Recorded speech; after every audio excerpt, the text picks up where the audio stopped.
ഈദ് ആഘോഷങ്ങൾക്ക് 3 ദിവസത്തെ ഔദ്യോഗിക അവധി അനുവദിക്കണമെന്ന ആവശ്യവുമായി സമസ്ത സർക്കാർ ഇതിന് തയ്യാറാകണമെന്നാവശ്യപ്പെട്ട് സമസ്ത അന്താരാഷ്ട്ര സമ്മേളനത്തിൽ പ്രമേയം അവതരിപ്പിച്ചു.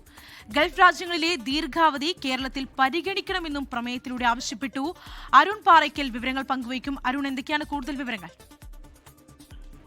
ശ്രീനിധി, കാസർഗോഡ് കുണിയയിൽ നടക്കുന്ന സംസ്ഥയുടെ 100ാം വാർഷികത്തിന്റെ ഭാഗമായുള്ള അന്താരാഷ്ട്ര സമ്മേളനത്തിലാണ് ഈ പ്രമേയം അവതരിപ്പിച്ചിരിക്കുന്നത്. സമസ്ത മുഷാവറ അംഗം വാക്കോട് മൊയ്തീൻകുട്ടി ഫൈസിയാണ് പ്രമേയം അവതരിപ്പിച്ചത്. ഈദുൽ ഫിത്തർ, ഈദുൽ അദ്ഹ എന്നിവയുമായി ബന്ധപ്പെട്ട് നിലവിൽ നൽകുന്ന അവധി അപര്യാപ്തമാണെന്നാണ് പ്രമേയം ചൂണ്ടിക്കാണിക്കുന്നത്. കുടുംബ ബന്ധങ്ങൾ പുതുക്കുന്നതിനും മതപരമായ കർമ്മങ്ങളിൽ ഏർപ്പെടുന്നതിനുമൊക്കെ ഈ അവധി അപര്യാപ്തമായി തന്നെ നിലനിൽക്കുന്നു. ദൂരസ്ഥലങ്ങളിൽ ജോലി ചെയ്യുന്നവർക്കും പഠിക്കുന്നവർക്കും ഒന്നും ഈ അവധി സമയത്ത് എത്താൻ കഴിയുന്നില്ല. ഗൾഫ് രാജ്യങ്ങൾ ഉൾപ്പെടെ ആഗോളതലത്തിൽ ഈദാഘോഷങ്ങൾക്കായി ദീർഘമായ അവധി നൽകുന്നുണ്ട്. ഈ മാതൃക കേരളത്തിലും പരിഗണിക്കണമെന്നാണ് ആവശ്യം.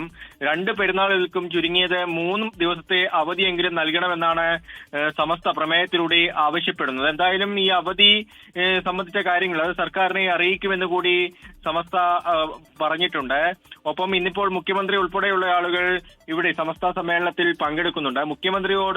മുഖ്യമന്ത്രി ഇരിക്കുന്ന വേദിയിലും സമസ്ത ഇക്കാര്യങ്ങൾ ആവശ്യപ്പെടുമെന്നാണ് നമുക്ക് അറിയാൻ സാധിക്കുന്നത്. ശ്രീനിധി, ലോകത്തെവിടെയായാലും ഏത് സമയത്തും 24 വാർത്തകളും ഓഗ്മെന്റഡ് റിയാലിറ്റി പാക്കേജുകളും എക്സ്പ്ലെയിനറുകളും വിശദമായി കാണാൻ ഞങ്ങളുടെ യൂട്യൂബ് ചാനൽ നിങ്ങൾക്ക് സബ്സ്ക്രൈബ് ചെയ്യാം.